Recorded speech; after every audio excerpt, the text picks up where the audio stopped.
Hello. Today's conversation includes a sensitive subject regarding Storror.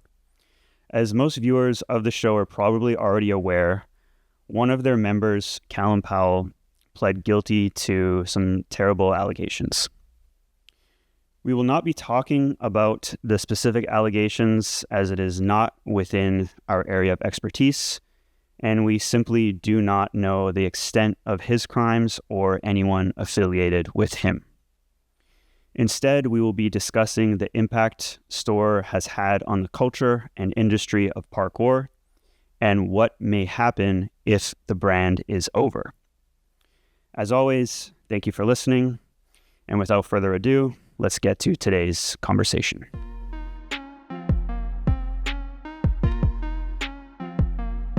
So you do a preamble, and then that is immediately followed by an amble. And then following the amble is the post-amble. But I've never actually heard amble other than in preamble. No, yeah, English is full of those. I actually don't. What does the word amble mean? I don't know. I just think of Ambleside. It's a good park. Yeah, I haven't been in a long time, actually. What the heck have you been? People haven't seen you on this program in a minute. Yeah, well, you've only done one since, like, I don't know, how long ago? When did we... It's probably been over a year since you have done a podcast. Yeah, it definitely has. Well, I was actually meant to be on the podcast, the return of STS in the new studio, which is pretty... it's pretty spiffy. I like it. Yeah. But yeah, I had some... unfortunate family drama come up that it was literally like the week before or something like that. So we got Big Silas to fill in to this chair. I don't know if I can call it my chair. It's a chair. It's not a particularly comfortable chair, but we could switch chairs. We could. Yeah, we've done that before. Yeah, we've swapped sides. Did you? Is that because you have a good side? I definitely have a good side, but it matters less now the more bald I get. Yeah. All right, we'll do a reveal at some point. A bald reveal at the end? Yeah. Okay. Yeah. Let's do it. I'm still going. I don't know. We should get people to like weigh in on when I should just switch to buzz cut. Yeah, it's like, do you think you're actually losing hair? Is that hairline receding? I've had a widow's peak for a long time. Yeah. Well, it's like, I feel like as long as I've known you, your hair has looked like that. Yeah. So I don't know if you're actually losing hair, if it's just that's your hair. But I am bald. I've actually had we've had some clips from STS go viral. Yeah. And there was some mean comments made about me. About my bald head. I think it said y'all balding. That was one comment. The rest were all aimed at me and my balding hairline.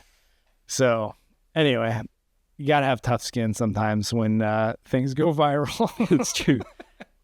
Oh, that's a good speaking of, and you were hatless in this clip. We recorded a parkour clip. And this was like our parkour tips that we're doing on Instagram for Origins. This one, full head in plain view. Yeah. Also went not. What do you mean? What are you trying to say? Full head, not full head of hair. Just no hat. No hat. Yeah. Okay. Yeah. Just exposed. We'll say. This one not viral yet, but picking up. I actually don't know what it's at right now. Yeah, it's doing reasonably well. It's around 20,000 views. But it was actually the most interesting was the number of shares that it was seeming to get, whether like publicly or privately. Some like people sharing it between each other. I found that very interesting. Like the last time I looked, it was something like 300, and that's interesting because it's just like, it's kind of a dry parkour tip. Except there's definitely a bit of rage baiting that went on with the first line in it, which was definitely intentional. Yeah, as well as like the the thumbnail and everything. It's always interesting how the negative always gets the attention. Yeah, exactly. Even though it's generally like a positive sort of clip after that point. Yeah. I mean, I'm most definitely saying, like, I'm pissing on the third rail of parkour a little bit, you know? It's like you don't mess with our dogma around how you're supposed to do things. Yeah, it's also not the first time on like any Origins account that this particular idea has been brought up. It's probably the most direct. Yeah. That you've spoken on it. But I think even when you pitch it to me, I'm like, this again? Oh, sure. We'll just, do the same. We'll do the same content, because, and as it turns out, it, in whatever way it was explained before, maybe people didn't hear. So, you gotta keep playing the same old hits. Yeah. Well, and it wasn't ever said in this way, not just direct, but like it's using a very particular example that everybody thinks about. I feel like we're beating around the bush here. So like maybe just let's talk explain about what it is here. So, I'm basically making the argument that it's okay to land on your heels in some contexts, and the most specific example that I use is the broad jump, like a standing broad jump, especially when it's more of a closer to maximal, right? So maximal or near maximal, or, just jumping forward with some amount of effort. And the reason why is because when you're trying to jump far, you need to reach forward with your feet. And if you artificially try to point your toes to land on your forefoot, it actually changes the dynamic or it changes the airform, for one, and which is it's not about how it looks, but it's the air position, and it also changes the mechanics of the landing in a way that's actually not how we do precision jumps when it happens in real life. And so kind of the example I say is like I've seen a lot of parkour coaches out there who like get people to practice precision landings on the floor by doing a broad jump, but then they land on their forefoot and they don't let their heels touch the floor. And while like I understand the sentiment there, and this is a whole conversation we're about to have around this, it's just wrong because it puts you in the wrong position for landing. And we can go into a lot more depth of why, but yeah, people like, a lot of people were supportive of it and were interested in it, and were like, yeah, like, oh yeah, or a lot of coaches I've seen are commenting saying like, oh yeah, we teach this too in our program, which is very reassuring. Not in any way that's like, oh, I'm right, but it's just reassuring that it's like, oh, okay, other people are also noticing this and they've caught on, and I'm not the first to notice this, or hopefully the last. But yeah, I think it kind of annoyed some people, or just like it made them like, I'm forcing them to think about their landings in a way that they're probably just not comfortable with because they've taught or they've thought about for their own personal practice how landings work, and it doesn't gel with their understanding of how precisions work. Yeah, it's like you can have a perceived idea of like what your feet are doing when you're flying through the air and then landing on the edge of something. And yes, it is your forefoot that you want to make contact with, but the correction that, or I guess maybe even the overcorrection you state in the tip is basically like, that doesn't mean you're staying there with your like heels elevated, or that's even how you make contact with the edge. And it's funny actually seeing some people disagree. And one of the ones that really got me is like the barefoot argument. Yes, I'm so glad you're bringing up barefoot argument because I can't wait to talk about it. Let's go. Come on, let's get into it. What do you want to? Do you have more to say about that? I just think that it's still, even if you're barefoot, which why? There's a ledge that I like jumped to yesterday, for example. Like my knee is cut up because I like nicked it, right? just lightly, Yeah. just lightly Get a little nicked the Band-Aid wall. I was deadlifting today and it was opening it up. Anyways, so my knee just nicks this wall lightly and it cuts it open. That's how sharp this wall is, and I can't imagine just jumping to that bare feet. But even if you do, it is still going to be, yes, the forefoot making contact.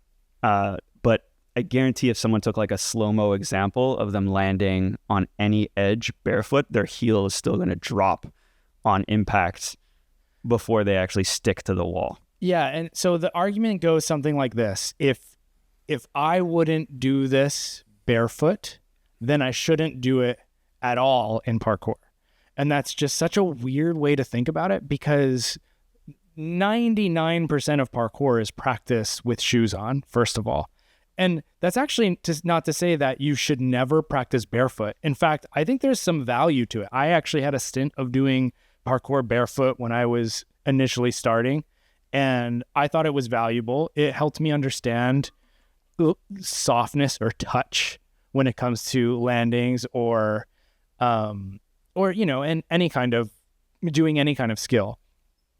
But it's such a weird way to think about things, because when you are doing parkour, so a lot of parkour is based on like increasing performance. I can jump 9 feet. I want to be able to jump 9.5 feet. I can do a running precision that's 15 feet. Why would I think about like, well, if I can't do it barefoot, then I shouldn't do it with shoes on? What a crazy way to think about the world. And maybe that's how they live their life and that's their practice. And, if that's what you do, you do you. But that's not how parkour is practiced culturally in any capacity. And if you want to improve past a certain point, maybe you can practice precisions barefoot because you want to learn how to have good touch and maybe develop some good technique, but you will never jump as far as you can and land barefoot on concrete edges as a regular practice. You're just taking additional risk for no reason. And it's going to hurt. And we know that, of course. So to say that, because you wouldn't do a broad jump, a maximal broad jump on concrete and land on your heels, that doesn't negate the argument that if you're trying to go for performance and increase performance, that you shouldn't land on your heels when you broad jump. I mean, broad jump pre-exists parkour, right? Like it's a athletic exercise, and we acknowledge that it's a broad jump in itself is not parkour. Is it? But it's certainly a training tool in parkour. And because of this conversation, actually not this conversation, the conversation around this parkour tip that we filmed, I went and I found the world record broad jump, which was done at the NFL Combine a few years ago. And sure enough, he lands like heel to toe because he's reaching to try to get far. And he doesn't do parkour. So fair enough. That's not like, I'm not saying that athletic freaks are, like the only thing we should look at, but just look at parkour athletes. Like if you asked a parkour athlete who, let's say, is, on a world-class level, or even just like an advanced level, you ask them to jump as far as they can on flat ground, they're going to heel strike. It's just how it happens. And so my parkour tip is actually not around, hey, this is what you should do. It's actually more of just an observation. And I want to challenge the way people think about parkour and not be stuck in this cultural scripture that results in inflexible thinking around how movement works. Yeah. I'm struggling to think of like other examples because that's like a big one. And again, because we've made other content on it before, just talking about this kind of wrong idea of, particularly when people say land on your toes, and it's like, that's a terrible cue.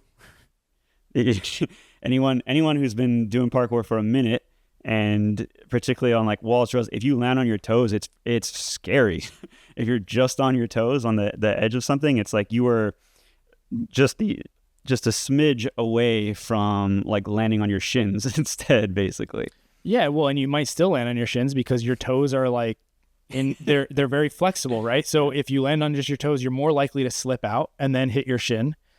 If you still stick to the edge, you're at higher risk of an ankle thingy, as we call it in parkour. Anterior ankle impingement, whatever, however you want to call it. And so it's actually, that's why we land on the balls of our feet. But again, language is important. What part of the ball of the foot? The ball of the foot is not like just this one singular point, right? Mm-hmm. There's actually multiple areas. You kind of land on the front of the ball of the foot, which is also very sketchy. Mm-hmm. You can land somewhere in the middle of the ball of the foot, which is like probably pretty prime. But I actually generally coach people to land behind the ball of the foot, like right behind it, because that is the safest spot to land. Mm-hmm. Now you might make more errors into the arch, and the arch is also a problematic area to land in. But here's another hot take. Sometimes it's okay to land in the arch. In fact, a lot of people do it and it's fine. And it's safe, and you're putting yourself at maybe a higher risk of getting like an impact related injury to your foot. It kind of feels uncomfortable sometimes. It might hurt, especially the further into the arch you land. But it's funny how people get this this really inflexible way of thinking about how parkour works, because that's just how they've been taught, and that's what they've believed they were doing for the last 1, 5, 10, 20 years. Yeah, it is. And a lot of these people can be really great athletes, really great coaches. And sometimes it's just, if something kind of comes naturally to you, and you might have other things you're thinking about, other cues, but maybe we don't actually think about like, oh, what part of the foot am I on? And then you have to translate this to someone. Or sometimes like I'll be coaching and someone will ask me a question about part of my body that I've never thought about when I'm doing the move. And I'm like, that's not important. Yeah. And so you have ways of helping them out. Because maybe we're like, what, you're starting out. You shouldn't be thinking about a single body part right now. We need to think about this move more holistically. But yeah, it is a crazy thing. And you can get stuck in this trap where you are trying to think about every part of your body and what it's doing to do a trick, to do a basic technique. And I think that's where people get into traps, and that's what we go down this road. Yeah. So I think of parkour in being this, this movement activity that has a lot of rules, right? So, and one of them is land on the balls of your feet. But other ones, I could think of is like, with a step vault, you want to land on your inside leg. Mm-hmm. Right? I don't know, like, or if you want to, if you cat leap or arm jump, you should land with your feet first. Business. But the interesting thing with parkour is that there's so many contextual exceptions that the rule doesn't always fit. And this is what, I've thought about this for years, and that, I'll have, a student come to me and be like, oh, but I was taught that this rule applies. And then my response is like, well, it doesn't in this context. And so whenever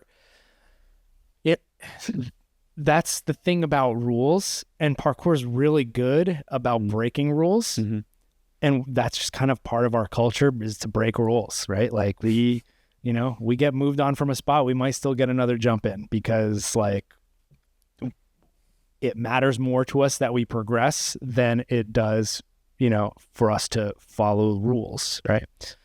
And so we need to apply that thinking to movement as well, and that it's okay to break rules because part of breaking rules is achieving the result. And so if it requires you to break the rule, so, you're doing a cat leap, and if you land hands first, it actually might make sense in a scenario where the wall where you're grabbing is closer to you than where your feet are going to land. That's the immediate picture I had as soon as you said that. And now the question becomes, is it useful for us to have rules? And I think yes.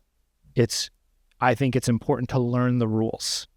Kind of like when you're going through the process of learning parkour, you should learn the rules for how the movements and the techniques work. But then you also need to learn how to break the rules.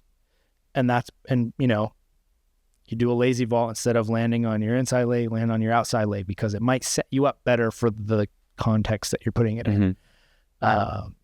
Or when you land a precision jump, when you're going into a plyo, maybe it makes more sense to roll from your heels to your toes, where you're not landing on your forefoot or landing on your toes or the ball of your foot.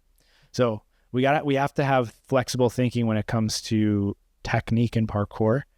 And I used this analogy earlier when we were talking off camera, but it's this idea that the culture gives us the scripture, and we take this scripture, and as coaches, we are the disciples who spread the word of parkour and the technique. And it's up to us as the disciples who are spreading the scripture to make sure that there is flexibility in the rules that we give to our students. And one of those is sometimes it's okay not to land on your forefoot. Yeah. I whispered that. The other thing that's like the visual I'm having too, and I think it's also where that tip can get misunderstood, is there needs to be like whether you are doing a stuck landing. So if you're doing what we do a lot of in parkour, which is showing control by sticking a landing on something, or if you are trying to do a plyometric takeoff, there needs to actually be right on impact. There needs to be an action that happens with the ankle in order for it to be successful. And a lot of times it's not something you're really conscious of. But the opposite of the tip that you gave, so the opposite of like kind of aiming with your toes pulled back, with your basically like almost like you're going to land on your heels below the edge. The opposite is to point, which just doesn't work. Like I would challenge someone to essentially try to like point their toes in the air and try to stick a landing and tell me how that goes. Because they're already locked in. There's no ankle action that can happen because they're already at the end range essentially. Yeah, there's, and you're right, but there's exceptions, right? And that's because like the main exception I think of is a drop precision. Coming from a higher point, coming down, you're more likely to reach forward, point your toes to accept the landing, and then drop down into a stick. So, but yeah, the parkour tip specifically was referring to like a forward, like level precision jump, but it's also true for upward jumps, like a precision jump that goes upward, or it's also true for like a Kong precision that's level. Go watch like Endy's. He's like I think he's actually like one of the best athletes to look at this because he also has such great ankle mobility. Yeah. Which plays a factor in landing, which that's a whole separate conversation. Best stat in parkour. Yes. Yeah. Ankle flexion. Yeah. Followed by shoulder flexion for laches at least. But yeah, like Kongs will especially like level Kong precisions, they come in. Your feet are like pointed straight up in the air. Mm-hmm. That's because you're going to catch the edge. And the way to catch the edge is to put your foot in a position that's not parallel with the top of it. Mm-hmm. You want to be perpendicular to the top of it so you can catch it. So that's how it works, Yeah. you know, and it works, and of course it changes under certain contexts. And that's the point. The whole point I was making with this parkour tip is that we need to be flexible in the way we think about it. And we have to make sure that when we're teaching people rules to follow, we provide room for different contexts. Well, parkour nerds, that was 20 minutes. Holy crap. Was that really 20 minutes? Pretty much talking about how to use your feet when you land on stuff. I can go for another 20. Let's go. I'll just bring out like an anatomy chart. So there is something else we got to talk about today, and it's not as fun of a topic. Great. Yeah. But actually on the subject of sticking jumps. So we're going to start talking about Storror and this idea that actually Storror might be done. We don't know if that's going to happen. This is, you know, it could certainly happen. Still early days. Yeah. But because of the charges that Callum has pled to, as well as the allegations against some of the other team, it is very possible that the brand is done. And they're actually, out of any like viral parkour brand crew person, they over the years have really promoted traditional parkour and doing things like sticking jumps.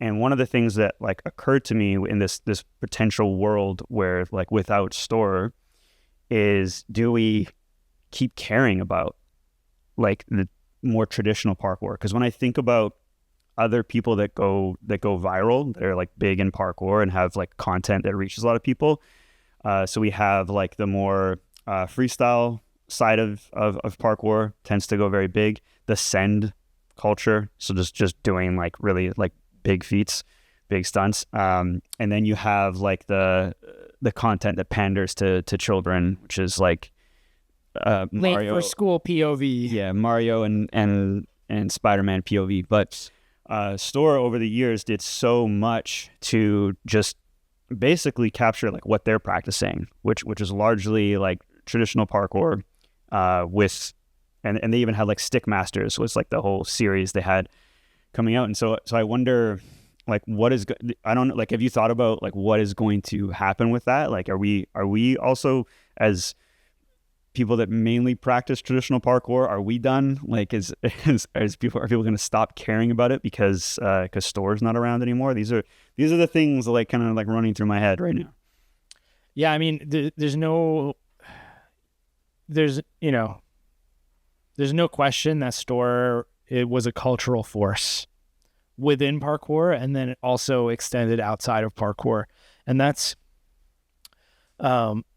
such, I mean, obviously the crimes are horrific and you know, it anger me, but outside of that, like, you know, what has this done to parkour as the brand of parkour? You talk about the brand of Storror, you know, the brand being dead, but what about the brand of parkour? And you're right, you know, they were kind of holding the torch for like traditional parkour moves, because that was kind of their focus and what the style of movement that they preferred. And there's really like they've left now very large shoes to fill, because nobody was even close to their reach in terms of YouTube. You know, certainly people are heavily followed on Instagram, and that's kind of a whole thing, but they were the storytellers of YouTube for parkour. Yeah. And so now we're kind of left with a gaping void where Storror was. And I I don't want to speculate too much on what's going to happen with the brand, but obviously we could see a world in which they're completely done.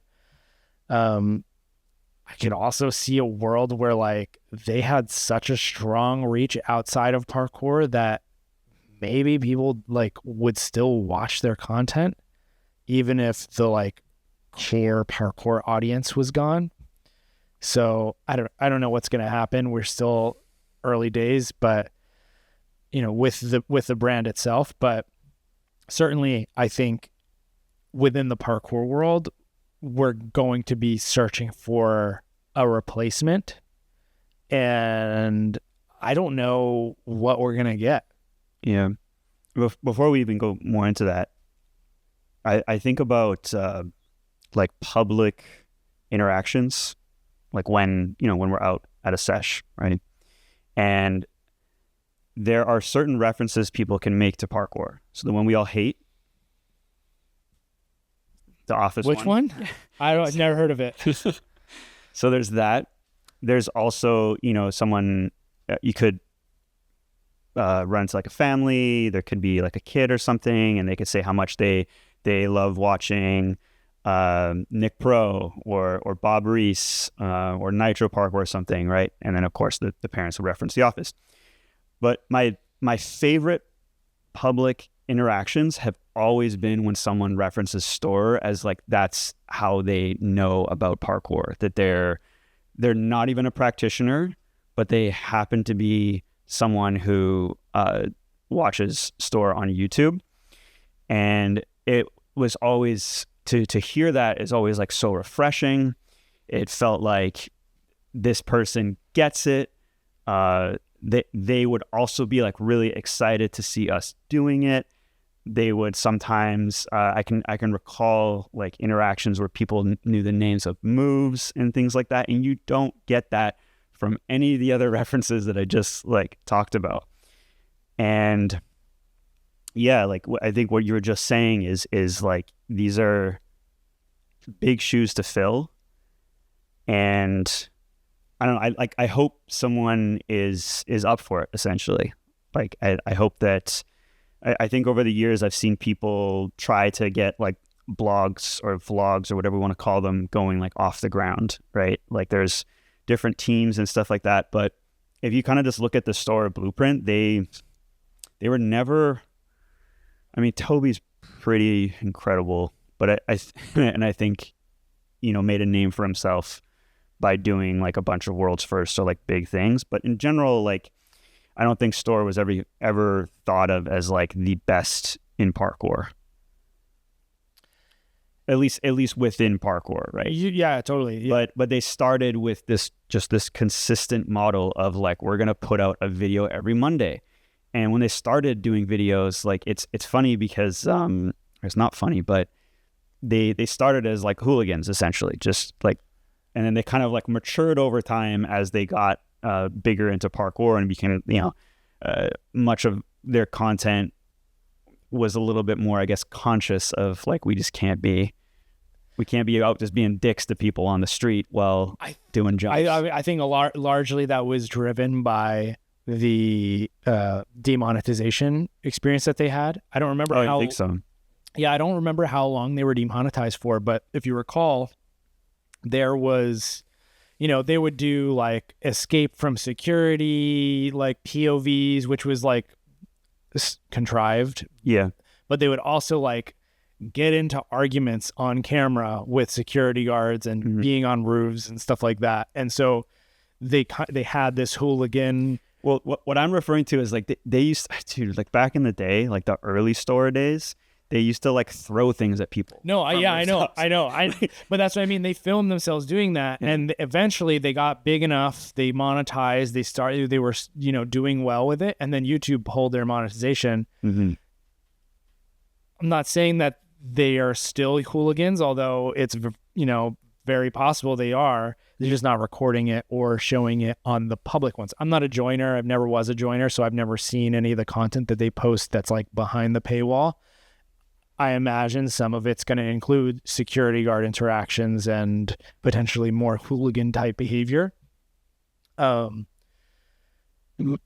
but yeah, like, maybe they matured, but Yeah, I think maybe they just are hiding it now. I mean, I was in my early 20s once doing doing parkour, and like I don't necessarily even throwing stuff at people off of a rooftop. Like I was definitely with someone when they did that in a city that's not Vancouver, and didn't do anything about it.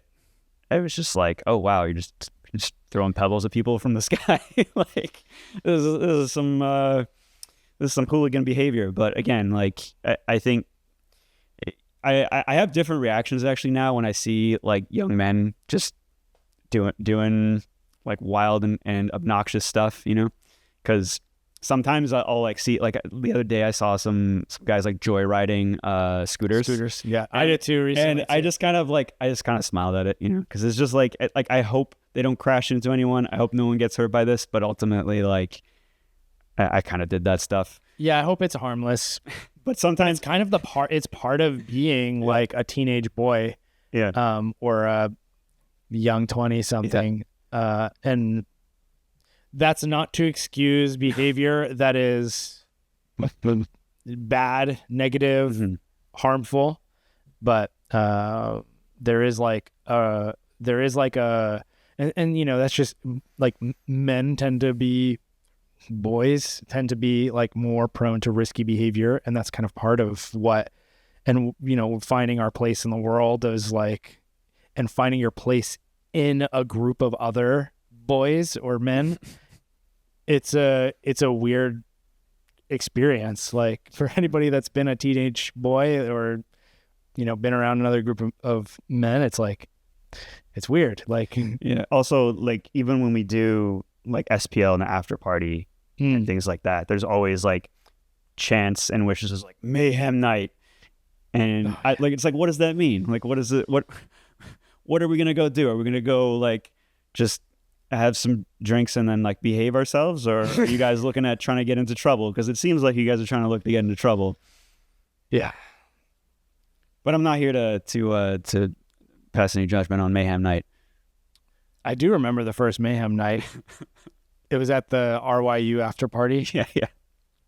All of a sudden, people started chanting mayhem night going down the street after we got kicked out. I did not take part. Yeah. I'm not a big mayhem kind of person. I probably did. Anyways, before we got kind of like derailed on this, like I think the point I was trying to make is that that was a big part of the Storror brand early on, was sort of like mayhem behavior along with parkour, but essentially that's part of what sorry to interrupt here, but that's part of the parkour brand in general, which is that we are rule breakers. Tying it back to what we were talking about before, it's before the era of gyms, everywhere you trained, unless it was in a public park, you were at risk of being kicked out because you're training on private property. And when you train on private property, you're potentially trespassing, or you're doing something that people don't like. And so they're going to approach you and they're going to ask you to leave, and you're going to either comply or you're going to push the envelope. And oftentimes, I think what you're alluding to here is that Storror often pushed the envelope because they didn't care, and they were, in their group. And when you're in your group, you're able to kind of feel the protection of the group. I always find it way harder to train on my own than when I have at least one other person to be in an area to like train with me and at least have eyes on me, because I feel, I don't know, struggling to find the word, but I feel emboldened. Yeah. That's the word. Yeah. I feel emboldened to continue doing my craft. Yeah. When I have my boys with me. Yeah. For lack of a better phrase. Sorry, Dave. That's right. No, but I just think we won't have to keep dwelling on the hooligan past of the Storror brand, but I do think there's this void now, and it's like there could be like some younger teams, and I'm struggling to think of like who, like what teams or what groups or even like what like solo athletes are out there that are kind of like young enough to start making a name for themselves and start trying to, I guess, show more of parkour. Like it's people always talk about like storytelling and documentaries and stuff, and it's like that. Yeah, sure, but we we do live in this world of where like you can make a living off of YouTube. You can, it's very clear, like they developed an insanely large following. And I remember when like Team Fat was like coming up, they were almost being, I think like Jimmy the Giant was almost poising them as like the replacement for Storror. And that doesn't seem to be where they're going at all anymore. So I don't know. It's like, who else is there? And I'm just kind of even hoping that like someone is like listening to this and is thinking like, yeah, me and my crew, or like me and the people I train with, we could start making YouTube videos. We could have like a unique take or a unique story. People would be into our take on parkour, because it's clear that you got to be good. You got to be good enough to people want to like tune in, but you don't have to be the best. You don't have to be coming to SPL or something to compete in order to have like a successful YouTube channel. I think what Storror did, out of everything that they did to be successful, the thing that they did the most was probably the most important, is they were consistent. It was like every Monday for like over 10 years, I think they had a YouTube video out. I think consistency is a huge part of it, but there's so many other factors I think that went into it. One of them is just luck in the time that they started, because it was early enough YouTube days that it was actually a lot easier to get views than it is now when you're starting out. And so they started getting views just, you know, I mean, I even think about my own videos that I put up in 2008. Yeah. My first one, I think. I like those got like a few thousand views, and it's like, it was easy. It was just kind of like, oh, okay, I'm just getting views out there. It's easy to get views. I think that's a big part of Storror's success. Of course, the consistency component is huge, but also like I think they stumbled into. I'm assuming they stumbled into it. Maybe it was like this master plan all along, but I think they stumbled into this idea of just like, we're gonna tell a story, the vlog concept, not just like, oh, we're gonna like, I'm gonna film you do this thing and then I'm gonna do this thing over here, but they're gonna like talk to the audience.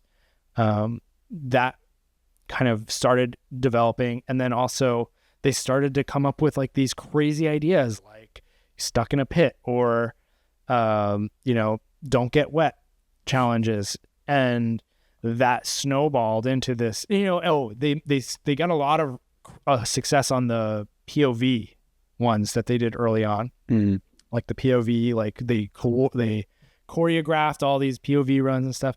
So there's a lot of factors that I think went into it. One of them is luck, one of them is consistency, others is storytelling and kind of tapping into virality.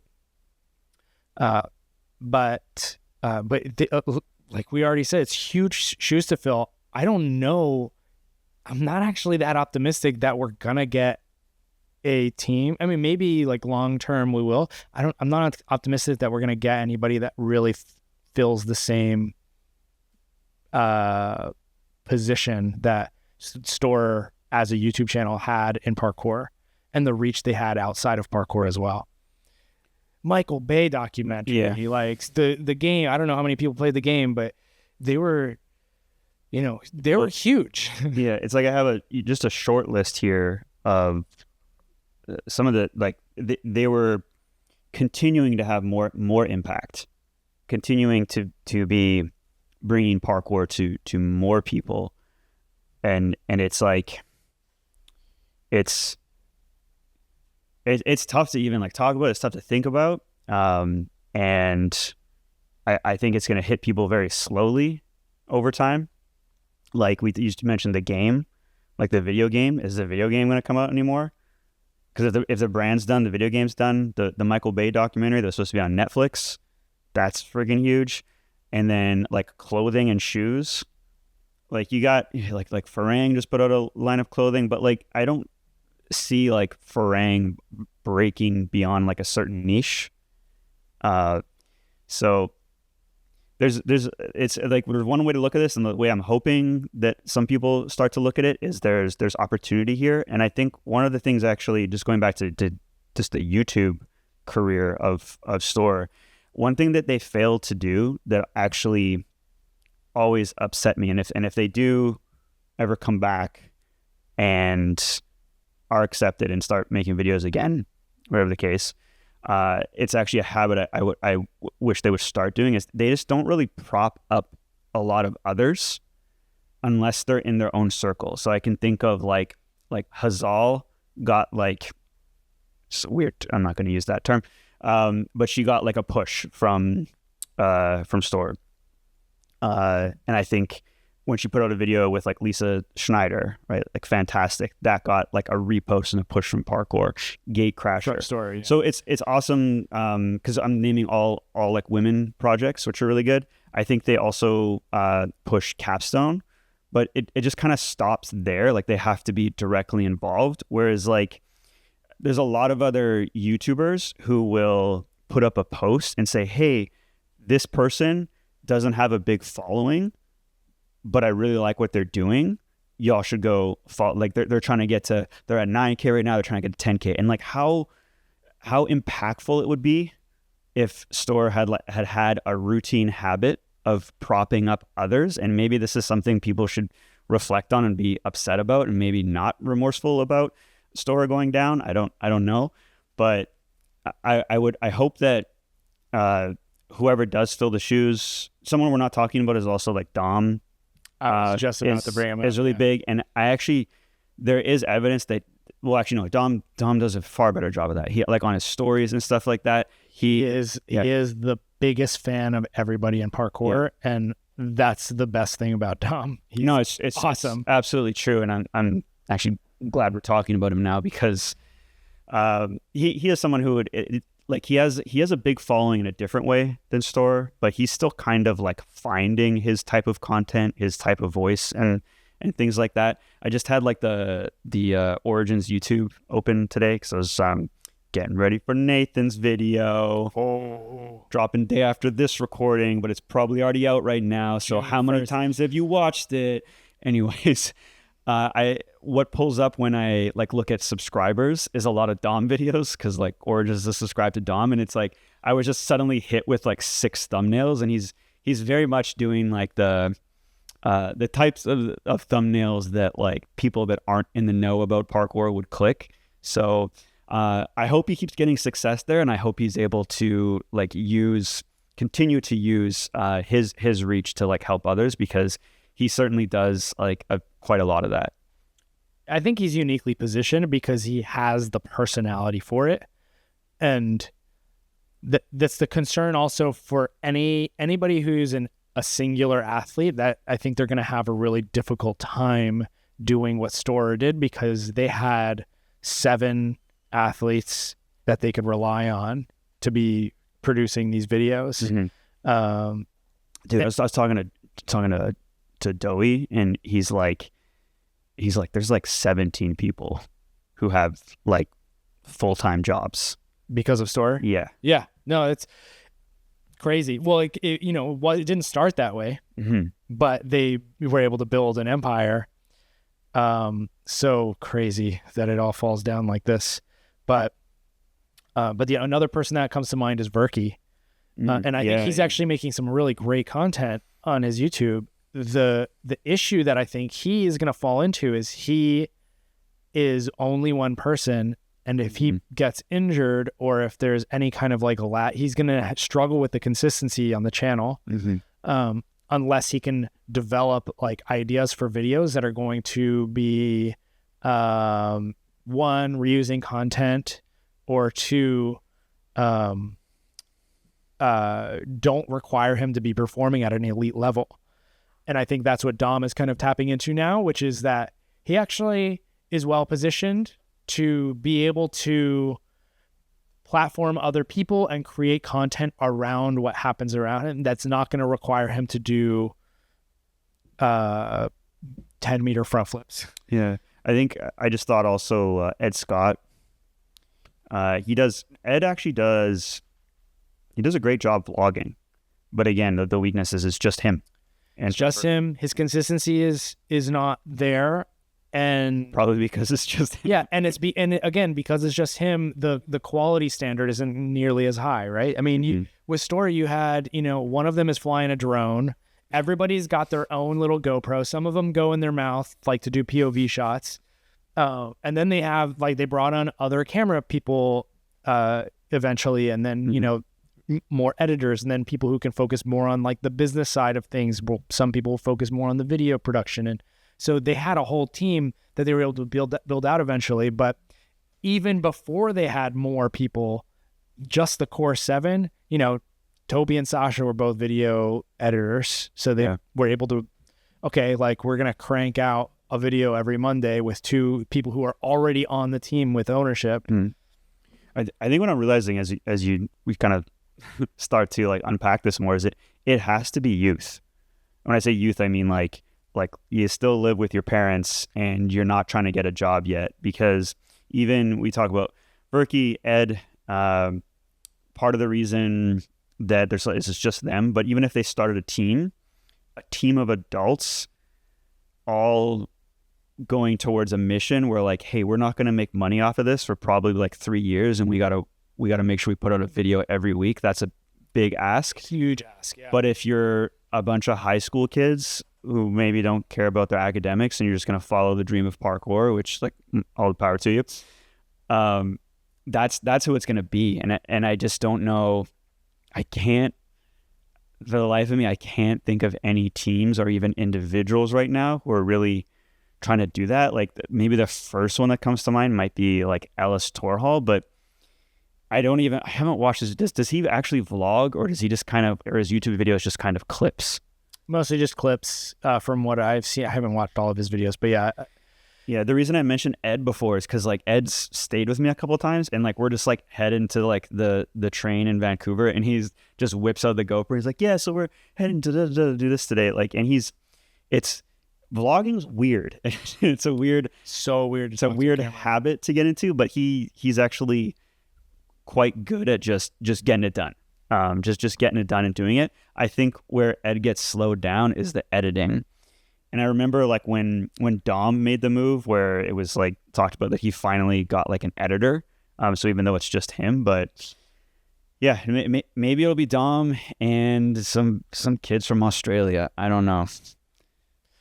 Yeah, I don't know. We'll see. I think it's kind of a perfect storm that resulted in Storror's success. And like I said before, I'm not optimistic we're going to get anything anytime soon. Not anytime soon, but close. I don't think it's no, it's definitely not impossible that someone can get to a team or a group of people or a brand can get to that reach. It's just there's a huge time investment that has to happen, and that's the biggest part of the Storror blueprint is the time investment. So come on, kids. Remains to be seen. Yeah. Maybe somebody who's watching or listening to this, one of our 10 listeners, will have the great idea to start a team and try to get successful on YouTube. Yeah. All right. You want to move on to a happier topic? Let's do it. I don't want to talk about Storror anymore. We're talking about up and comers, and we have SPL 5 is just around the corner, and it's kind of it always feels like this, but it really is going to be bigger this year. There's a couple things we're cooking up at the arena. I'm not going to say formerly, but formally known as Origins Parkour. There's some new things that are going to happen there.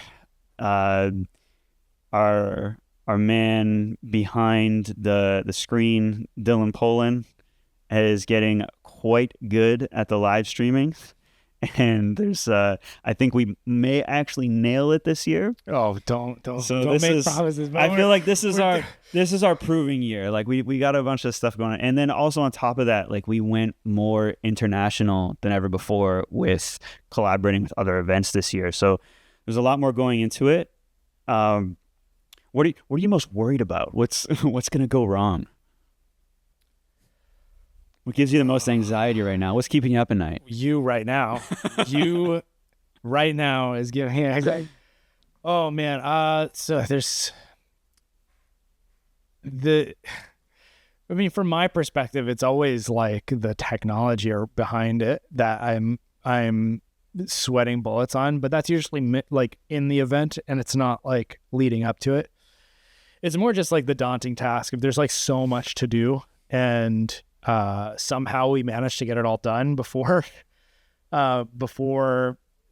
everything goes live. But just the creeping march towards August is what keeps me up at night. It's always like just being able to afford it all. Yeah, is my thing, and just how much it costs in general. I think just people have just generally like no idea how much just things in general cost sometimes. Yeah, it's true. Like even just like owning and operating a gym and trying to pay coaches, and then at the same time trying to have some profit, because you got to have profit in order to continue to grow a business. Otherwise it doesn't work. And maybe that's why SPL doesn't really work yet. But that's the thing is like right with SPL, like every year it's just kind of like, can we actually like afford some of the things to make it good? And some of those things are like, there's some nice athletes that can't afford to make it out. And so we try to do what we can there to help that happen. But right now, parkour is in this stage where if we could just afford to fly everyone and put them in a place to stay, we would probably get any athlete that we want to get out to Vancouver. But we can't afford that. And so every year, like we're in the stage right now where we're just trying to confirm athletes coming or not. And it just sucks. Because it's like, I'm going to get some messages back where it's like, yeah, I'm coming, and like my team is sponsoring me. And it's like, oh my God, that's amazing. Yeah. And then, but most of the messages are like, yeah, I'm coming, or I want to come, but I can't quite afford the flight. Can you guys do anything? And then just like the negotiations start, Yeah, it's tough. The monetary side of SPL is so difficult. Like you're just talking about the athletes part, but and that's saying nothing about prize money, which has to be split between It's 18 spots. 18 spots. So 18 spots. That's 9 male podiums and 9 female podiums. Mm-hmm. Spots, and it's 3 categories of competition. And we really shot ourselves in the foot by doing skill, speed, and style. Yeah. It's so much like, because we can even like we can put up like a good sounding number for like total prize money, but again, it gets cut 6 ways for skill, speed, and style for men and women. Mm-hmm. And then from those 6 ways, then it's cut 3 ways to fill the whole podium, which is where we get 18 from. Yeah. This is the simple math there. Yeah, it's a lot. But and we're always trying to like improve at the same time every year, right? So like, there's cost for transforming Origins into an arena, which staging and building that out. There's also the costs of, I don't know, we don't need to talk about all the costs that go into SPL, but yeah, I mean that's a huge component of like the stressors. But again, we're trying to pull it off every year. We're trying to make it better. We're trying to be consistent. Trying to make sure we don't stop doing it. Because if it stops, a lot of people will be upset, I think. So yeah, there's a few times a year, including this very moment, where I'll ask myself why. Mm-hmm. And it's just because we gotta. Yeah. Because we gotta keep doing it. feel the weight of responsibility. Yeah. We have to keep going. Sometimes I have a why. Sometimes I have a why. Right now I don't have a why. It's just I just feel like parkour's twisting my arm to put on SPL. It's all parkour's fault. But this is a positive conversation. There are things I'm looking forward to. There are. Oh yeah, there's. So can we talk about like new athletes? We could. Do you want to talk about new athletes? I'm gonna definitely forget to mention some. Okay. But I was actually like, this is very recent for me, as I was really impressed by shout out Brazil, Mateus Gabriel coming out to Europe, to the European qualifier. Crazy. And was he skilled? Yeah, he came all the way from Brazil to Belgium and dominated. It was awesome to watch because he had the most riding on it. Yeah. You know, like he came so far just to show up and win. Like that, how incredible of a story is that? I mean, hopefully we'll see how he does at SPL 5, but well, he's only 19, so I think like he was. I think he's only 19, which means he's 18 last year, which in a skill competition, I think 18 pretty young to be doing super well in a skill competition. Let's be clear though. He got off of the plane last year, literally came directly to Origins to do the qualifier. Yeah, and he did the same thing in Europe, in Belgium, essentially. Oh, really? He came just off the plane? I'm pretty sure there was not much time in between competing. Guy is a beast. Arriving. And he's looking better this year than he did last year. But last year he qualified for speed. Yeah. And we're getting. Oh, that's right. So he didn't qualify for skill last year. I don't think he even got to the gym in time to compete. That's what it was. Because he does, dude. He's a. I hope he doesn't. He probably won't listen to this, and I hope he doesn't, because I don't want him to stop doing the thing. But he kind of has like a mean mug when he's competing, and so like he'll finish a challenge. He'll do like he'll stick it, and then he'll immediately like. Yes. Over to the judges. It's just like stick, and then moves on to the next one. It's like, just like he's just like just no reactions or anything. Like he's not happy. He's just going through. He's just focused. Yeah. So I'll throw a name into the mix. So speed was very exciting last year because we had Sibe versus Tanguy. Mm-hmm. Which like the two guys from the Netherlands, which is crazy that the Netherlands is just producing these like awesome speed athletes. Yeah. Anyway, 1 and 2 there. And then, but we've got somebody new coming in from Switzerland. Mm-hmm. Karil. Guys, hope I'm saying the name right. But he's awesome. It's Carl, but European. And he is, he won FIG last year, and he's a consistently competing FIG athlete. And honestly, I gotta like bleep every time you say it. Whatever, dude. Like, I don't like it either, but he's awesome. Siba and Tanguy are also FIG athletes. That like it could be 1, 2, 3 FIG athletes this year. If they all make it, which is. I don't want time. Okay, positive conversation. Okay, and but anyway, I was actually bummed that he didn't, because I know he's a good skill athlete, but it just wasn't his competition at the Euro Championships, because he didn't quite make it crack it into the top 3. He was very close. But yeah, so we won't get Kirill for skill this year, but he is qualified for speed. Yeah. Another up-and-comer from Way to the Top. And this isn't actually her full name, and I'm not going to try to find it. But I think she goes by Hannah. Okay. You know what I'm talking about? Yeah. Do I got it right? Yeah. Okay, cool. Yeah. She's a friggin' beast. Yeah. And she's going to be doing skill and speed. And I say that, but I haven't seen her against like other some of the other women that are going to be competing. And I always think like I see clips, and I'm like, how tall is this person? Yeah. These jumps look massive, but how tall is this person? So, but like tech is really good. A lot of the skill challenges that she completed at Way to the Top, she like performed them really well, like really good form, really good look and technique and everything. So I am excited to see like that, as like that's a newcomer into the mix.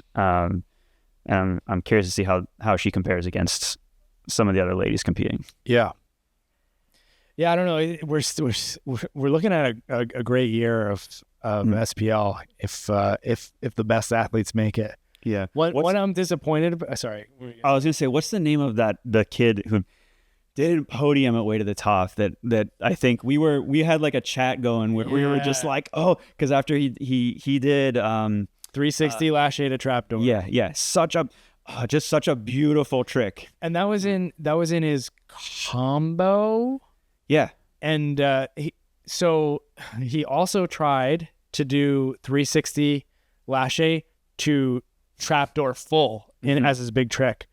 He didn't quite land it, which is, I'm assuming, why he didn't end up making it into the top 3. But bummer. Yeah.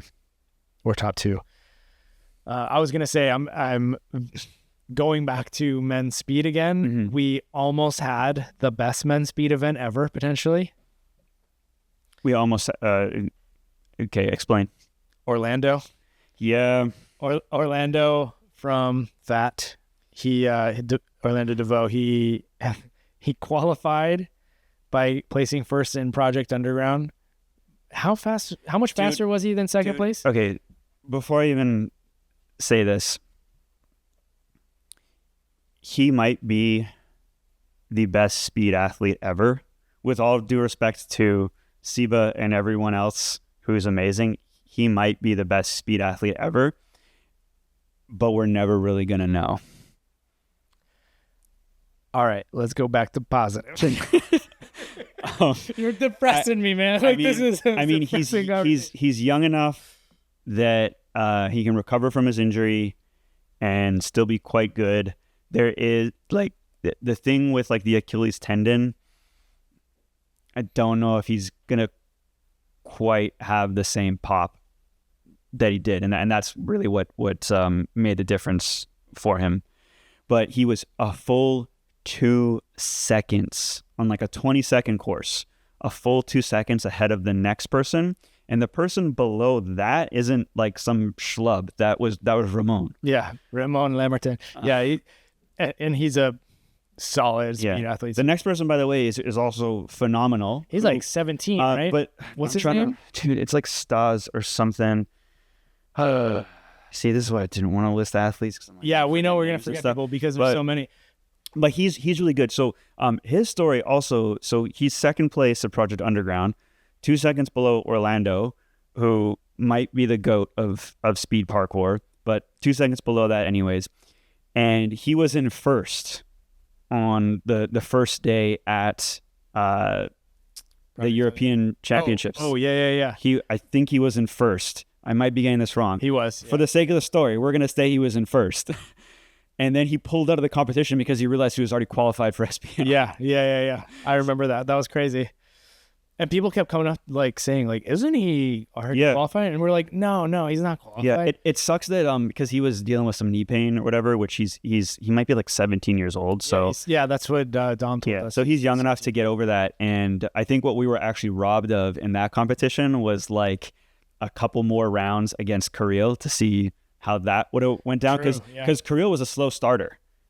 He wasn't performing super well in the first day. No.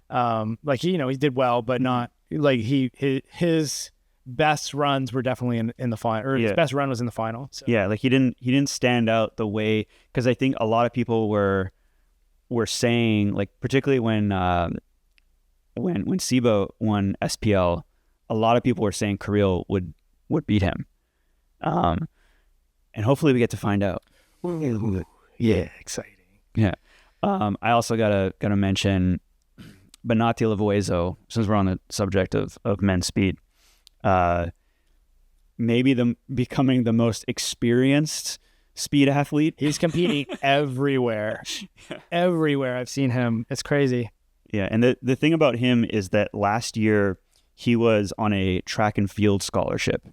And so he was doing that full time and not as much parkour. But this year he's been fully locked into parkour practice to try to win SPL. So I'm excited to see how he does. Like, because he's a freak when it comes to his output. So yeah, very excited to see his performance. But we'll see. I mean, he's qualified now because of CPL.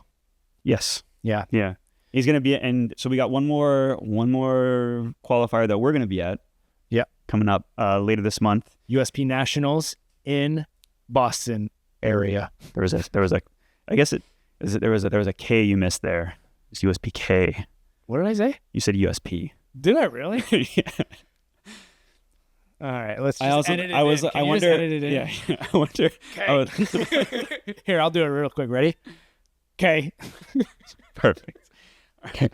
There's actually this segue to I think you had told me one time that you don't like PK as like an abbreviation for parkour. I don't remember ever saying. All right, never You're mind. putting words in my mouth. I'm thinking of someone else. Someone told me they don't like PK as an abbreviation for parkour because it is one word. It is just P. It is. Yeah, it is just P. But that's kind of weird too, though. Yeah. Like if you just like, because when I'm saying, yo, let's go do some PK, I'm gonna be like, yo, let's go take a pee real quick. You know what I'm saying? P's weird. Yeah. It's a weird letter. It needs to be PK. Yeah. For life. So we're going to be at USPK Nationals at the end of June. And we'll be live streaming that. Yes, we will be. And there's also OMFG is happening. And we just actually announced that we'll be taking first place finishers at OMFG, which is very exciting. It's cool to have that partnership. Wish I could be at that one. Such a powerful event. Yeah, so cool. Such a big event, and so many people go to that one. So we'll see what happens with that. I don't know. I don't know who's going to compete or, who we're going to get, but it's exciting. Yeah. I mean, there's already like OMFG always has like a massive list of quote unquote pro athletes coming out. So it could be any one of those or like Dominic, he tells me that there's people not on that list that are awesome. Beasts. They're going to come. So that's awesome. Yeah. Great. So SPL 5 in August. When are tickets going on sale? After USPK. Okay. So we have like a meeting this week about that. I'm pretty sure. Yeah. Okay. So we're going to keep an eye out. Tickets will be going on sale at the end of June or early July. Probably early July. Yeah. I'm gonna say early July. That makes sense. Unofficially. Yeah. Because last year we did it like immediately after USPK. It was like the Monday.